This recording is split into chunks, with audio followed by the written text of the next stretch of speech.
Lucas 6, capítulo 46. A casa construída sobre a rocha. Olha como é que ele começa falando sobre esse texto. Ele diz assim: por que me chamais, o quê? Senhor, Senhor, e não fazeis o que eu digo. Ele começa fazendo uma pergunta: por que vocês me chamam de Senhor, se vocês não me obedecem? Por quê? Se você está me chamando de Senhor, é porque no mínimo você é meu servo. Eu só sou Senhor daquele que é meu servo. Você está me chamando de Senhor, mas você não me obedece, você não está nem aí para a minha vontade. O que eu digo, o que eu falo, o que eu determino, não é nada para você. Então Jesus começa com essa pergunta: por que você me chama de Senhor, se você não me obedece? Aí ele diz: qualquer que vem a mim e ouve as minhas palavras e as observa, eu vos mostrarei a quem é semelhante.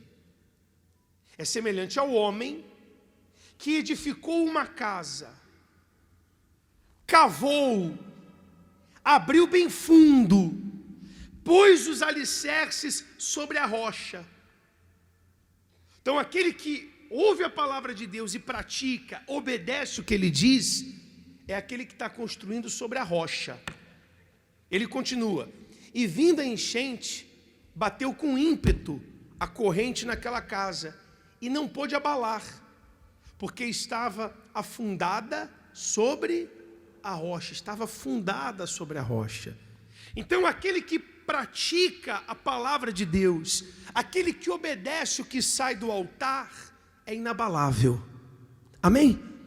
Pode até vir a enchente, pode até vir a luta, pode até vir a perseguição, pode não, virá, com certeza virá, mas essa pessoa é inabalável, firme, porque ela não ouve só a palavra, não é só a teoria, ela sabe o que ela tem que fazer, mas ela vai lá e faz. Está dando para entender sim ou não? Então esse é um grupo de pessoas. Aí ele continua, versículo 49: mas o que ouve e não pratica, quer dizer, ouve, sabe o que tem que fazer, mas não faz. Tem a teoria, mas não tem a prática. Então esse que ouve e não pratica é semelhante ao homem que edificou uma casa sobre a terra, sobre a areia, sem alicerce, na qual bateu com ímpeto a corrente e logo caiu. E foi grande o quê? A ruína daquela casa. Então Jesus está falando da diferença aqui, a diferença entre o justo e o perverso, a diferença entre aquele que serve a Deus e aquele que não serve. Aquele que obedece a palavra de Deus tem que ter uma vida diferente daquele que não obedece. Tem que haver diferença, amém, pessoal? Porque essa diferença foi plantada pelo próprio Deus em nós. Essa diferença, pessoal, vem de Deus. O mais interessado em que haja diferença, quem é? É Deus, foi Ele quem falou: outra vez vereis a diferença. Ele quer mostrar para esse mundo como que Ele nos trata, como que Ele é bom, como que Ele é grande. Ele quer que haja diferença, mas para que haja essa diferença, tem que haver obediência. Tem que haver obediência. E infelizmente, muita gente na igreja sabe o que tem que fazer, mas não faz. Ouve a palavra, mas não pratica. A religião faz isso, ela vai afastando as pessoas das responsabilidades delas. Porque, claro, atrai mais, agrega mais. Quando a pessoa não tem responsabilidade, então ela gosta. Mas a responsabilidade da tua vida é de quem? Tua. O Senhor é o mesmo, a palavra é a mesma, Deus é o mesmo. Mas por que uma casa caiu e a outra ficou de pé? Porque há diferença em como as pessoas recebem a palavra de Deus. Quem implantou essa diferença foi o próprio Deus.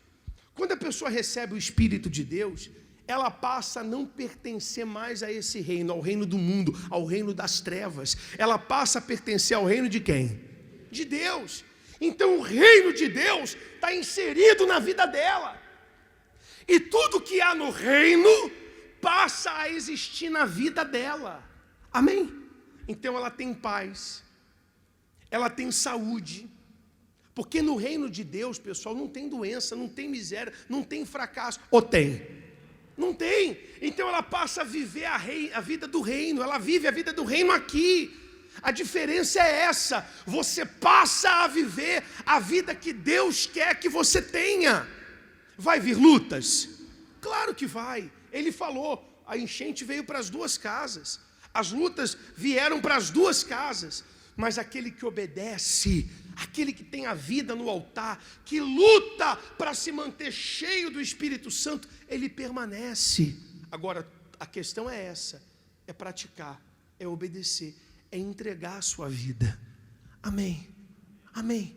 Tem gente que está tão perto, tem gente que desiste tão perto, tem gente que para de lutar tão perto, falta tão pouco para ela receber o Espírito Santo, falta tão pouco para ela ver a vida toda se transformar.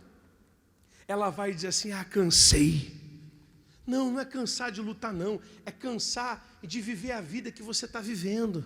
E esse é o ponto do milagre, quando você cansa.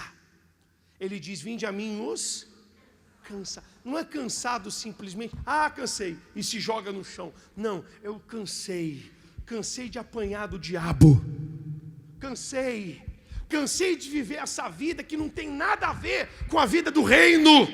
Cansei de viver dependente de remédio, cansei de não ter dinheiro para nada, cansei de viver esse casamento de aparência, cansei de ser refém dos meus sentimentos. Tem gente que é refém do passado dela, não consegue dar um passo para frente porque vive traumatizada. Quando você cansa e vem para o altar e obedece a palavra dele, então o Espírito Santo vem sobre você. Amém? E você se torna inabalável, uma casa construída na rocha. Mas você tem que olhar para si e entender que a sua vida vai ser resultado das suas escolhas, não é das escolhas dos outros, não. Eu não estou bem espiritualmente, então vão ficar bem. O problema é que as pessoas, elas, querem só que Deus faça parte dele. Elas sempre estão esperando por alguém, pelo pastor, pelo bispo, pelo obreiro, pela obreira, por Deus. Não, começa com você. A palavra está aí, agora você tem que abraçar. Amém? Disso depende a nossa vida nessa terra e a nossa salvação. Aquele que ouve e pratica tem a sua vida inabalável. E aquele que obedece tem a vida do reino. Olha que versículo forte. Porque se pela ofensa de um a morte reinou por esse, Adão, muito mais os que recebem a abundância da graça e o dom da justiça que nos foi dado pelo sacrifício de Jesus, esses reinarão em vida. Deus quer que você viva a vida do reino aqui. Amém, gente? Você quer essa vida? Quer mesmo? Só depende de você.